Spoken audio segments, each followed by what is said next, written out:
Nous vous saluons dans le nom de Jésus-Christ. Vous qui nous suivez en direct depuis chez vous, que le Seigneur vous bénisse. C'est votre émission Labour avec la jeunesse et nous sommes sur le plateau. Celui qui vous parle, c'est le frère Silan et nous sommes accompagnés du pasteur Krell. Et ce matin, nous sommes là afin de continuer notre émission où nous parlons sur les anges, mythes ou réalités. Shalom, pasteur. Shalom, mon bien-aimé. Donc, ensemble avec l'homme de Dieu, nous allons aborder les questions sur les anges. Et dernièrement, nous avons parlé sur la création des anges. Nous avons vu les corps des anges. Et l'homme de Dieu nous a expliqué que les anges ont été créés à base de la lumière. Dieu s'était servi de la lumière pour créer les anges. Et l'homme de Dieu est allé encore plus loin pour faire la différence entre l'homme et l'ange. Et voilà pourquoi il y avait même des questions qui ont été posées par rapport à Genèse 6 pour savoir si les anges sont aussi vus comme étant les fils de Dieu. Homme de Dieu, rapidement, qu'est-ce que vous pouvez encore ajouter sur cette question sur les anges vus comme étant fils de Dieu ou pas? Ok, c'est vraiment une bonne question. Nous réitérons toujours notre pensée là-dessus. D'abord, le Seigneur Jésus, lui-même dans sa chair, il a prêché que les anges n'ont pas de sexe. C'est un point qui est très important. Donc, comme les anges n'ont pas de sexe, c'est qu'un ange ne peut pas s'accoupler avec un homme. Parce que si un ange, parce que l'ange et l'homme n'ont pas la même nature. Et deux choses, comme l'Écriture dit, l'apôtre Paul, dans le livre de 1 Corinthiens chapitre 15, il lui dit, à chaque corps, à chaque espèce, à chaque sémence, Dieu lui donne un corps qui lui est propre. Donc, l'homme ne peut pas s'accoupler avec un ange ou encore un ange ne peut pas s'accoupler avec un homme. Pourquoi? Parce que tout simplement, les deux n'ont pas la même nature. Et pour revenir notamment sur le livre de Genèse chapitre 6, nous disons qu'il y a eu croisement entre les fils de Dieu qu'on appelle ceux qui invoquent le Seigneur et les filles des hommes, c'est-à-dire ceux qui descendent bien entendu de la postérité de Caïn. Ce sont ceux-là, celles-là qui sont considérées comme étant la descendance des filles des hommes. Par contre, les fils de Dieu, ce ne sont pas les anges, mais par contre ce sont ceux qui invoquent le nom du Seigneur. Donc si nous comprenons, les fils de Dieu et les filles des hommes, ce sont des hommes naturels. Exactement. Ce ne sont pas des esprits, ce ne sont pas des anges. Ce ne sont pas des anges, les fils de Dieu. Vous nous suivez, nous rappelons que c'est votre émission, Labour avec la jeunesse. Nous avons suivi le pasteur et nous avions compris que les fils de Dieu dont parle Genèse chapitre 6, il n'est pas question des anges, mais il est question des hommes. Et pasteur, c'est ces hommes-là dont on fait allusion, les fils de Dieu, ils sont de quelle descendance, ils descendent d'où? Et pourquoi Dieu fait cette différence entre fils de Dieu et filles des hommes? Dieu a toujours marqué la différence entre la descendance de la race royale, c'est-à-dire ceux qui ont le vrai culte, ceux qui ont la vraie adoration, et ceux qui n'en ont pas. Si nous prenons par exemple le livre d'Esdras, Esdras nous parle aussi de la même chose. Nous sommes dans le livre d'Esdras. Il y a eu mélange des races, mélange de la postérité. Et c'est parmi les commandements que le Seigneur en a frappé. Je suis dans le livre de Néhémie chapitre 13.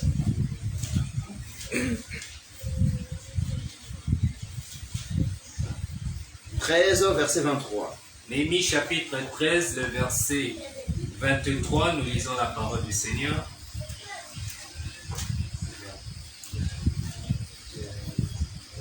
Néhémie 13, 23. 23. À cette même époque, je vis des Juifs qui avaient pris des femmes asdodiennes, ammonites, moabites. La moitié de leurs fils parlaient l'asdodien Oui. et ne savaient pas parler le juif. Ils ne connaissaient que la langue de tel ou tel peuple. Je leur fis des réprimandes et je les maudis. J'en frappais quelques-uns, je leur arrachai les cheveux et je les fis jurer au nom de Dieu en disant: vous ne donnerez pas vos filles à vos fils et vous ne prendrez leurs filles ni pour vos fils ni pour vous. Oui. N'est-ce pas en cela qu'a péché Salomon, roi d'Israël? Il n'y avait point de roi semblable à lui parmi la multitude des nations. Il était aimé de son Dieu et Dieu l'avait établi roi sur tout Israël. Néanmoins, les femmes étrangères l'entraînèrent aussi dans le péché.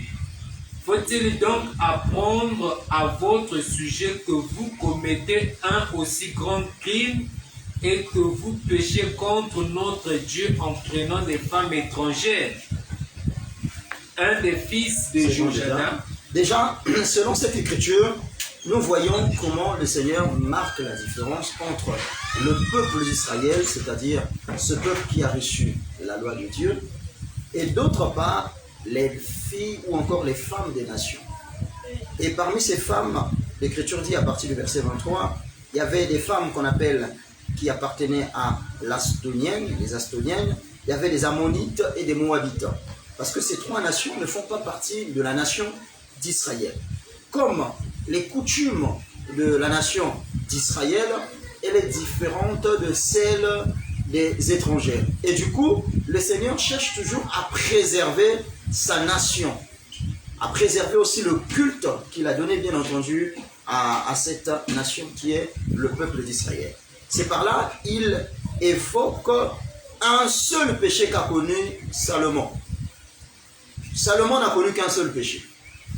Et le péché qu'a connu Salomon ici, c'était le fait d'aller prendre des femmes étrangères. Donc, en d'autres termes, il y a eu un mélange entre la race qui a la vraie adoration et celle qui a la fausse adoration. Merci beaucoup, homme de Dieu. Et quelle instruction pouvons-nous tirer dans la vie pratique aujourd'hui pour les enfants de Dieu? Quelle instruction pouvez-vous donner aux enfants de Dieu qui nous suivent? Comme le livre de 2 Timothée chapitre 3, 16 nous dit que toute écriture est inspirée de Dieu, utile pour enseigner, pour corriger, pour convaincre, afin que l'homme de Dieu soit accompli propre à toutes bonnes œuvres. Ça veut dire que rejeter l'écriture, c'est rejeter aussi le fait d'avoir de l'instruction ou encore la manifestation des bonnes œuvres.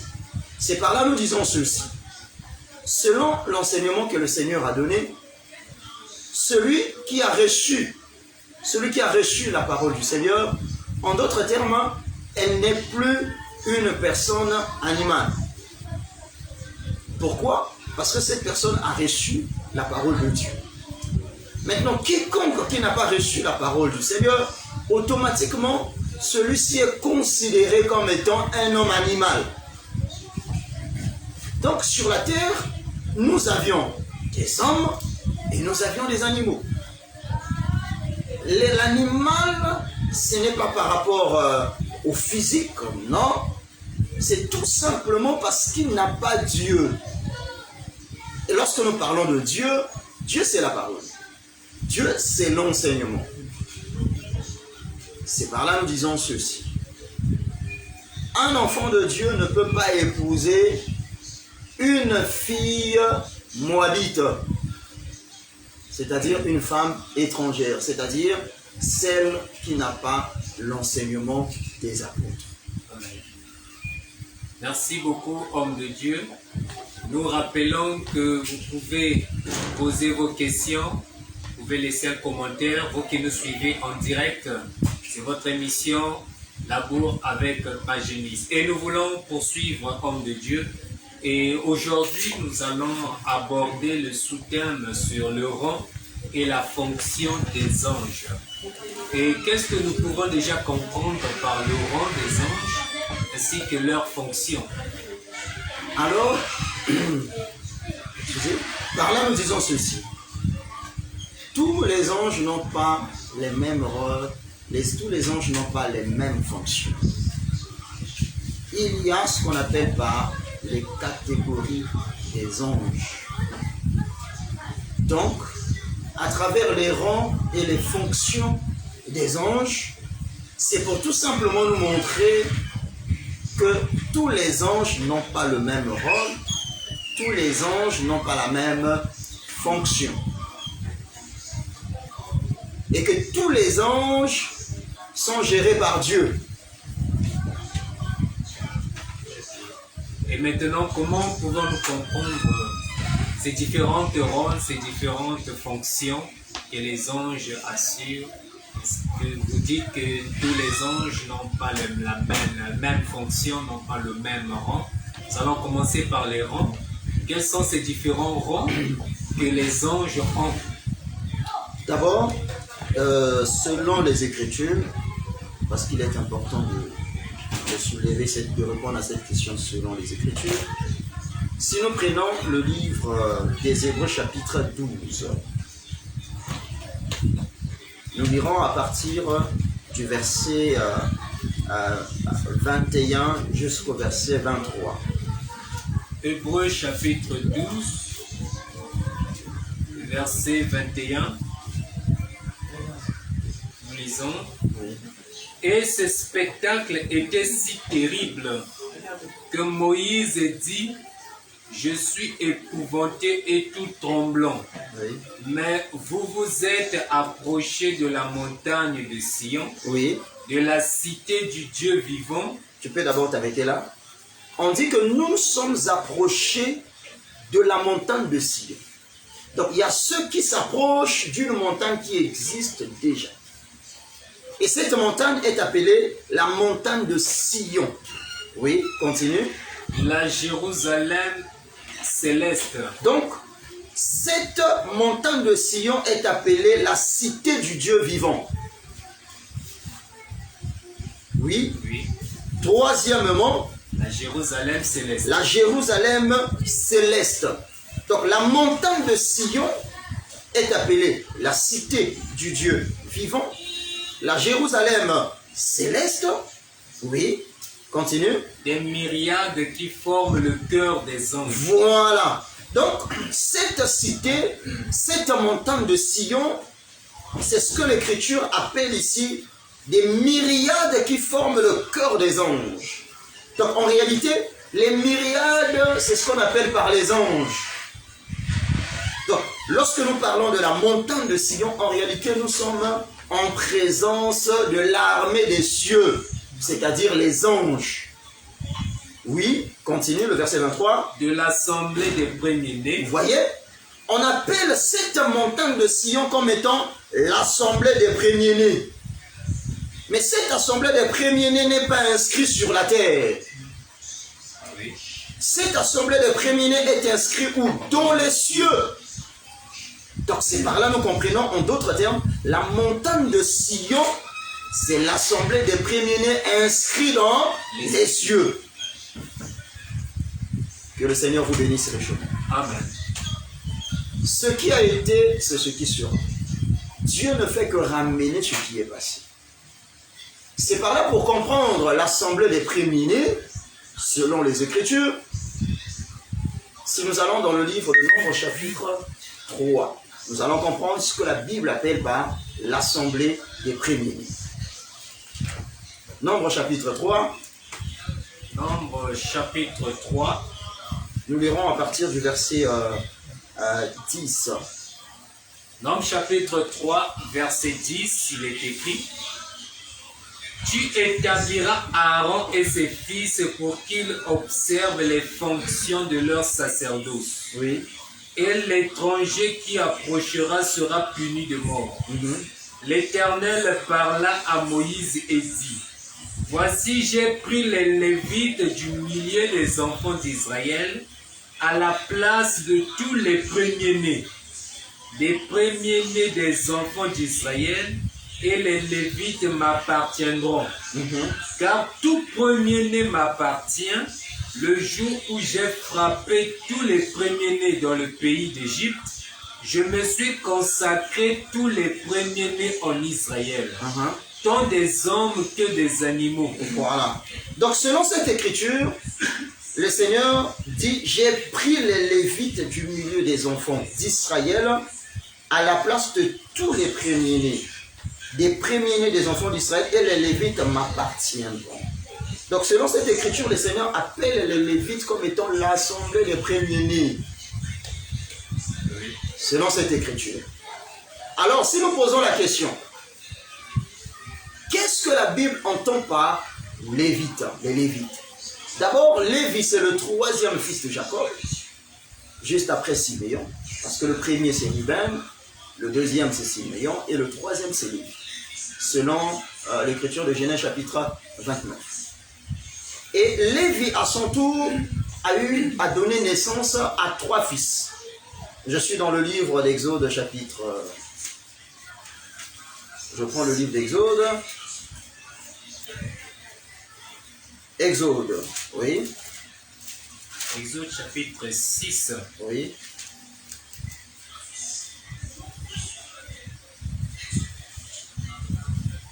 Oui, le verset 16. Le verset 16. Voici les noms des fils de Lévi, avec leur postérité. Oui. Gershon, Kehat et Merari. Voilà. Donc Lévi a donné naissance à 3 fils. Gershon, Kehat et Merari. Donc les 3 enfants, c'est ce qu'on appelle par l'assemblée des premiers-nés. Amen. Le Seigneur, notre Dieu, il a toujours l'habitude de pouvoir représenter le ciel sur la terre. Souvenez-vous dans le livre d'Exode chapitre 25. Lorsque le Seigneur a demandé à Moïse, il lui a demandé d'aller sur la montagne et de voir le modèle qui était sur la montagne, c'est-à-dire au ciel. Et le Seigneur lui a demandé de faire une représentation du modèle qu'il a trouvé au ciel, c'est-à-dire le tabernacle, de pouvoir en faire une représentation exacte sur la terre. Donc lorsque nous voyons par exemple le tabernacle qui a été construit sur la terre, en réalité, c'est la photocopie du véritable tabernacle qui est dans le ciel. C'est par là nous disons ceci, lorsque l'Écriture présente ici les 3 fils de Lévi comme étant l'assemblée des premiers-nés, en réalité, le Seigneur voulait tout simplement nous parler de la manière dont il a créé ou encore disposé les anges là-bas à l'éternité. C'est que par là, sur la terre, nous voyons, il y a eu l'assemblée des premiers-nés, c'est-à-dire Gershon, Kehat et Merari. En réalité, au ciel là-bas, il y a 3 catégories des anges. Que le Seigneur vous bénisse les chemins. Merci beaucoup, homme de Dieu. Bien-aimés, je pense que vous êtes bénis, vous qui nous suivez, et parce que nous recevons la manne qui tombe du ciel. Et nous comprenons que l'homme de Dieu nous a parlé sur les 3 catégories d'anges par rapport aux fils de Lévi qui sont vus comme étant l'assemblée des premiers-nés. Et l'homme de Dieu a pris cet exemple du tabernacle pour nous faire comprendre que Dieu, avant d'agir sur la terre, avant de représenter quelque chose sur la terre, il l'a déjà présenté dans le ciel. Donc voilà pourquoi, pour parler de l'assemblée des premiers-nés comme étant les anges, le Seigneur nous a montré un échantillon sur la terre. Et c'est cet échantillon que l'homme de Dieu est en train de développer comme étant les fils de Lévi. Homme de Dieu, vous avez parlé des 3 fils de Lévi qui sont vus comme étant les 3 catégories d'anges.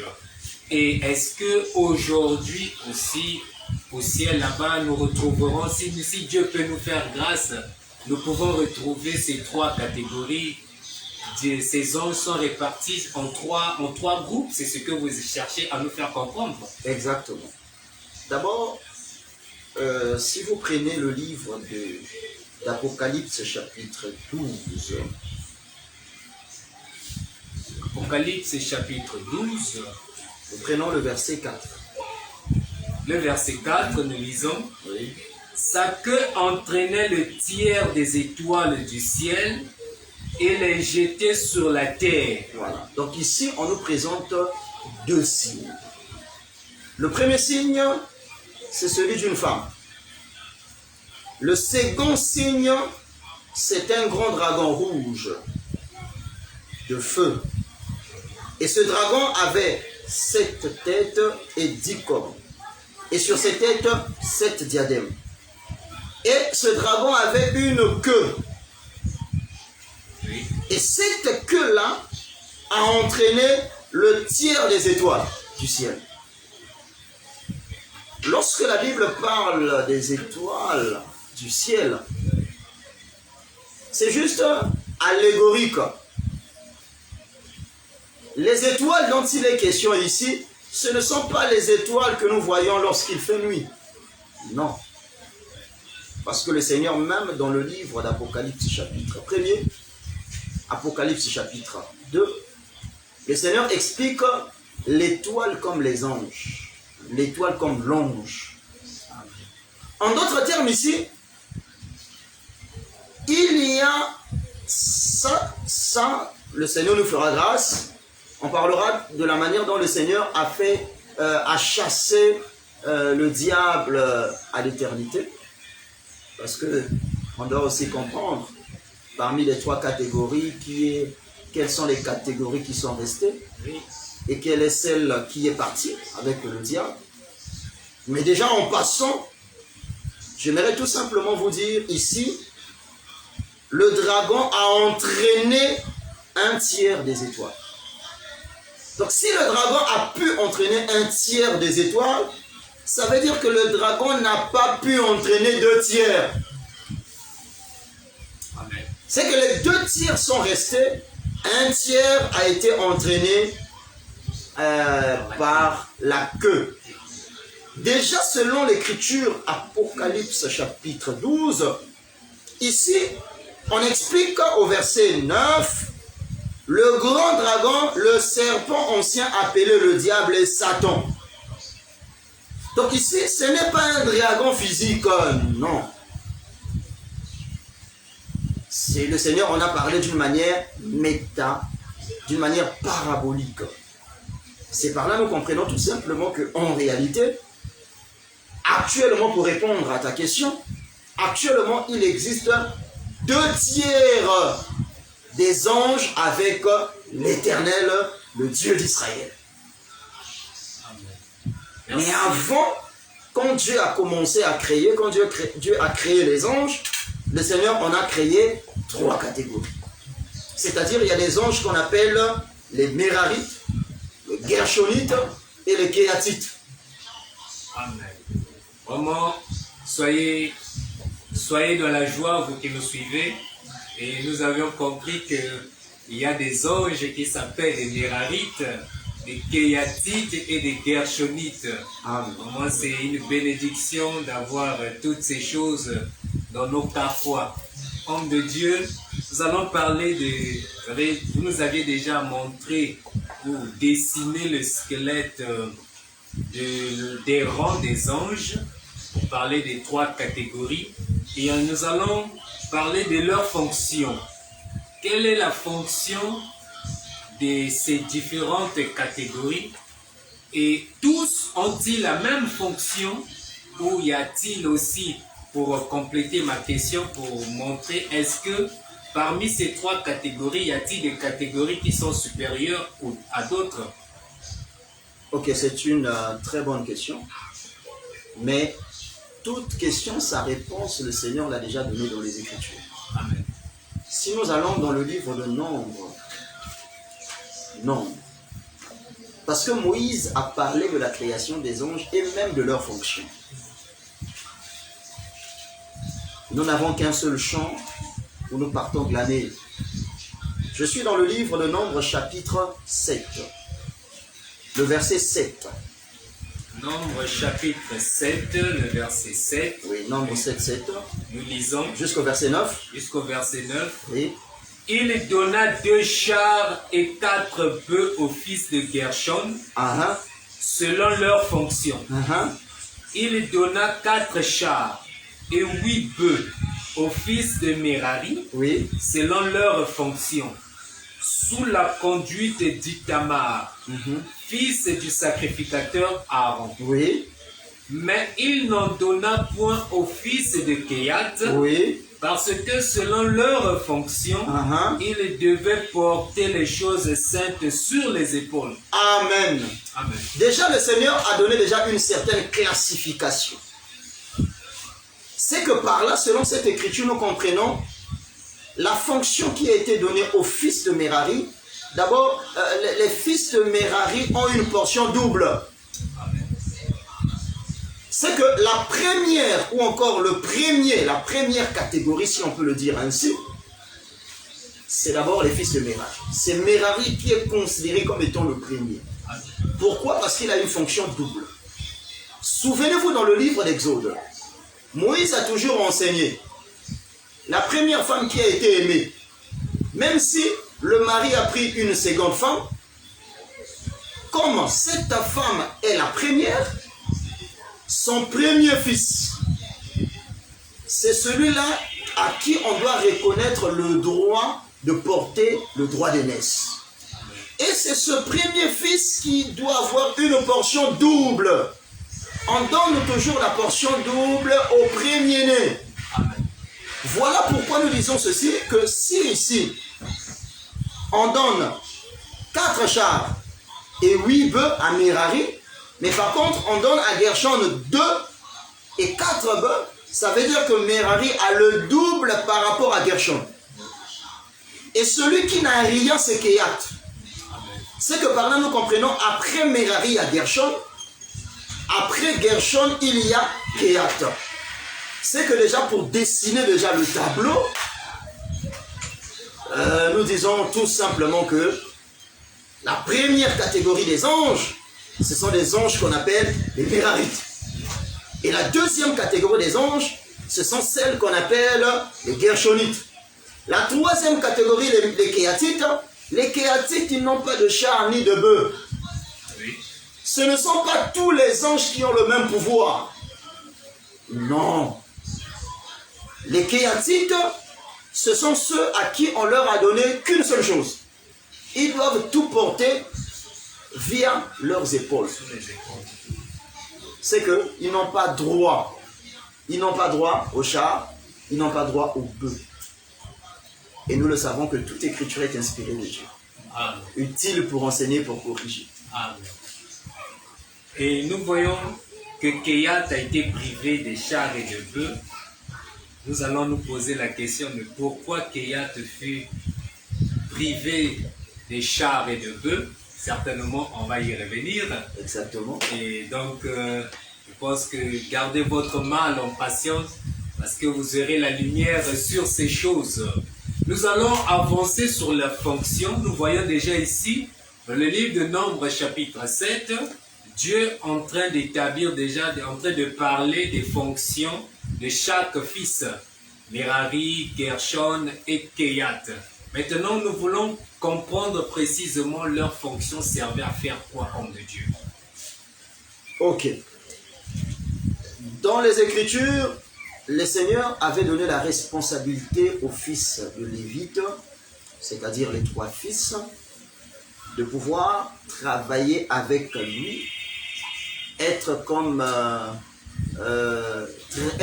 au service du Seigneur. Vous allez comprendre que le Seigneur a disposé, notamment dans la postérité, parce que les Gershonites avaient leur fonction, les Merarites avaient aussi leur fonction, et les Kéatites aussi avaient leur fonction. Déjà, selon les Écritures, d'abord, les 3 ne campaient pas dans la même direction. On verra aussi comment ils sont campés dans les Écritures et regardez aussi dans la réalité, notamment avec les anges. En passant, si nous prenons le livre de Nombre, Nombre chapitre 4. Nombre chapitre 4, vous pouvez lire, moi je vais faire juste un petit résumé, Ok. à partir du premier verset jusqu'au verset 15. Ça, c'est la fonction des fils de Kéatites. Les Kéatites avaient pour fonction de porter 5 choses. La première, c'était l'arche du témoignage, ce qu'on appelle par l'arche de l'alliance. La deuxième des choses que ces enfants, les fils de Kéatites, devaient porter, c'était la table de pain de proposition. La troisième, c'était le chandelier. La quatrième, c'était l'autel d'or. Et la cinquième, c'était l'autel de... L'autel d'or, c'est l'autel de parfum. L'autel des holocaustes. Donc il y avait 5 choses que Kéat devrait porter. Mais sur les 5 choses, Kéat ne devrait pas voir ce qu'il devrait porter. Voilà pourquoi on lui a donné des choses qu'il devait, c'est-à-dire les sacrificateurs, c'est-à-dire les 2 fils de Lévi, Éléazar et Itamar, accompagnés de leur père qui est Aaron, parce qu'à cette époque-là, Aaron avait déjà perdu ses deux fils, donc il lui restait Éléazar et Itamar. Ce sont eux que le Seigneur on a donné la responsabilité afin de démonter, voilà, démonter le tabernacle et en donner aux Lévites de pouvoir les porter. Maintenant, Kéat, on lui avait donné des interdictions. C'est le seul à qui on a donné des interdictions. Parmi ces interdictions, Kéat, on ne devait pas l'exposer à voir ce qui était, par exemple, il ne pouvait pas voir l'arche. Il ne pouvait pas voir l'autel d'or, qui est l'autel de parfum. Il ne pouvait pas voir, par exemple, l'autel des holocaustes. Parce qu'en voyant ces choses, c'est la mort qui devrait s'en suivre. Donc, Kéat devait voir des choses, mais cachées. Ça, c'est un premier point, notamment sur Kéat. Deuxièmement, si nous prenons le livre de Nombre, chapitre 10, je prends les différentes interdictions de Kéat. Lorsqu'on devait dresser le tabernacle, on devrait dresser le tabernacle à l'absence de Kéat. Donc Kéat ne doit pas assister à la manière dont les Lévites, c'est-à-dire les fils d'Aaron, en train de dresser le tabernacle. Il doit être absent. Le seul qui doit être absent, lorsque on dresse le tabernacle, c'est Kéat. Nombre chapitre 10, le verset 21. Nombre chapitre 10, le verset 21, il est Oui. écrit: Les Kéatites partirent portant le sanctuaire et l'ont dressé le tabernacle en attendant leur arrivée. Amen. Donc avant qu'ils arrivent, le tabernacle est dressé. Ils ne voient pas. Ils ne voient pas. Ils ne peuvent pas voir. C'était parmi les interdictions. En dehors de cette interdiction, je suis dans le livre de Nombre, chapitre 4, le verset 17 jusqu'au verset 19. Jusqu'au verset 20 même. Nombre chapitre 4, le verset 17 à 20. Oui, L'Éternel parla à Moïse et Aaron et dit: oui, N'exposez point la race des familles des Kéatites oui, à être retranchée du milieu des Lévites. oui. Faites ceci pour eux, afin qu'ils vivent et qu'ils ne meurent point. Quand ils s'approcheront du lieu très saint, Aaron et ses fils viendront, et ils placeront chacun d'eux à son service et à sa charge. Oui. Ils n'entreront point pour voir envelopper les choses saintes de peur qu'ils ne meurent. Amen. Amen. Donc, Kéat est appelé à voir les choses, mais enveloppées. Il voit tout ce qui est enveloppé. Mais par contre, Gershon et Merari, eux, ils pouvaient voir les choses, mais non voilées. C'est par là, si vous prenez, nous sommes toujours dans le livre de Nombres, chapitre 4, vous allez comprendre que on a donné à Merari, je prends le verset 31. Oui. Verset 31. Vous pouvez lire chez vous à la maison, à partir du verset 29 jusqu'au verset 33. Mais nous allons prendre juste l'essentiel. Verset 31. Verset 31. Oui. Voici ce qui est remis à leurs soins et ce qu'ils ont apporté pour toutes leurs fonctions dans la tente d'assignation, les planches du tabernacle, ses barres, ses colonnes et ses bases.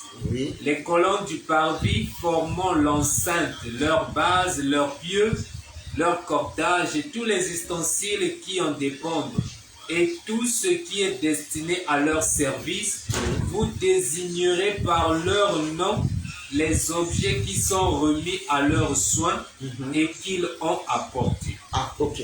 Donc, selon cette écriture, Merari devrait porter tout ce qui est lié au fondement, c'est-à-dire les bases, Amen.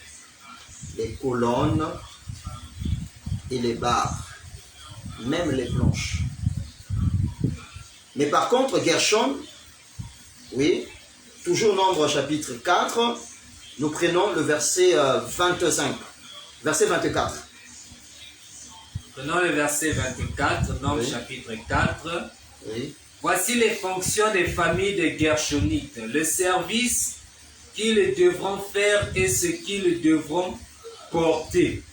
Ils porteront les tapis du tabernacle et la tente d'assignation, sa couverture et la couverture des peaux de dauphin qui se met par-dessus le rideau oui, qui est à l'entrée de la tente d'assignation, les toiles du parvis et le rideau de l'entrée de la porte du parvis, tout autour du tabernacle et de l'autel leur cordage et tous les ustensiles qui en dépendent. voilà. Donc, voilà les fonctions des fils des Gershonites. Maintenant, quand ils devraient prendre tous ces éléments-là, ils devraient mettre ça sur les chars et sur les bœufs que Moïse leur avait donnés. De même aussi les fils de Merari, ils devraient prendre les bases, les colonnes et toutes ces choses-là, les barres, et ils devraient mettre ça aussi sur les 4 colonnes et les 8 bœufs. Mais par contre, les 5 éléments que nous avons cités pour Kéat, ils devraient porter ça sur les épaules. Merci beaucoup, homme de Dieu. Et donc, nous sommes déjà à la descente de notre émission. Nous tendons vers la fin de notre émission. Bon, je crois que vous avez été richement bénis par ce message. Et n'hésitez pas à poser vos questions. Vous pouvez poser vos questions en ligne et nous allons recevoir ces questions et l'homme de Dieu répondra aux questions qui seront posées. Et nous allons, par la suite des temps, essayer de comprendre ces choses dans la réalité présente pour voir qui sont ces anges mérarites, qui sont ces anges kéatiques et qui sont ces anges gershonites et par rapport aussi à leur fonction. Et homme de Dieu, un dernier mot, que pouvez-vous dire à tous ceux qui nous suivent? Quel message ils peuvent retenir en suivant votre enseignement de ce soir? Alors aujourd'hui, nous avons développé un point qui est très important, très capital, très très essentiel pour la foi des enfants de Dieu, c'est-à-dire les rangs et fonctions des anges. Et par la grâce de Dieu, nous avions compris qu'il y a 3 rangs ou 3 catégories des anges. D'abord, l'écriture, là où nous avions lu dans le livre des Hébreux, nous présente d'abord l'assemblée des premiers-nés. Et nous sommes allés dans le livre de Nombres, chapitre 3, pour comprendre exactement qu'est-ce que la Bible entend par l'assemblée des prémunés? C'est par là Moïse nous a répondu que l'assemblée des prémunés, ce sont les fils, les 3 fils que Lévi a donné naissance. Et ces 3 fils-là, en réalité, ce sont ceux que nous connaissons, Gershon, Kehat et Merari. Et par la suite, nous avions compris que de la même manière que Lévi a donné naissance à 3 fils, en réalité, le Seigneur aussi, on a créé 3 catégories des anges. Et la question qui nous a été posée, aujourd'hui, il en existe combien? Nous sommes allés dans le livre d'Apocalypse chapitre 12. Là-bas, l'ennemi qui est le diable a su entraîner, sinon récupérer 1/3 des anges. C'est que par là, il reste 2/3 des anges. Et par la grâce de Dieu, le dimanche, il est question maintenant de pouvoir nous dire, faire comprendre comment la Bible appelle par exemple la catégorie qu'on appelle les Mérarites. Ça veut dire quoi les Mérarites concrètement? Lorsque nous parlons par exemple des anges, catégorie qu'on appelle les Gershonites, c'est quoi exactement? Ça veut dire quoi dans la réalité? Et lorsque la Bible appelle par les Kéatites, ça veut dire quoi exactement? Donc dans la réalité, nous allons vous donner tous ces détails-là, notamment selon les Écritures, et je crois bien par la grâce de Dieu, vous serez richement bénis. Amen. Que le Seigneur vous bénisse richement. Amen. Et l'homme de Dieu va communiquer son numéro de téléphone par lequel vous pouvez lui joindre directement. Ok, vous qui êtes hors du pays, 242, plus 242, 05 740 45 43. Laissez vos messages et je crois bien par la grâce de Dieu, vos questions, vos messages nous seront envoyés, parvenus et nous allons revenir bien entendu pour répondre à toutes ces questions, notamment sur ce que nous avions dit, nous sommes en train de présenter ici, notamment sur la création des anges. Mais j'aimerais d'abord vous rassurer parce que c'est un vin nouveau. C'est un vin nouveau et je crois bien vous êtes bénis par ce vin nouveau. Et ma prière, c'est vraiment que le Seigneur vous visite et que vous vivez pleinement la grâce de Dieu dans votre vie. Que le Seigneur vous bénisse richement. Amen. Et nous donnons le numéro de l'émission. Vous pouvez nous joindre au plus 242 06 699 94 99. Et notre émission tend vers la fin. Soyez bénis de la part de notre Seigneur Jésus. Et nous prenons rendez-vous pour le dimanche prochain, même heure, à partir de 15h. Shalom à vous et que le Seigneur vous bénisse.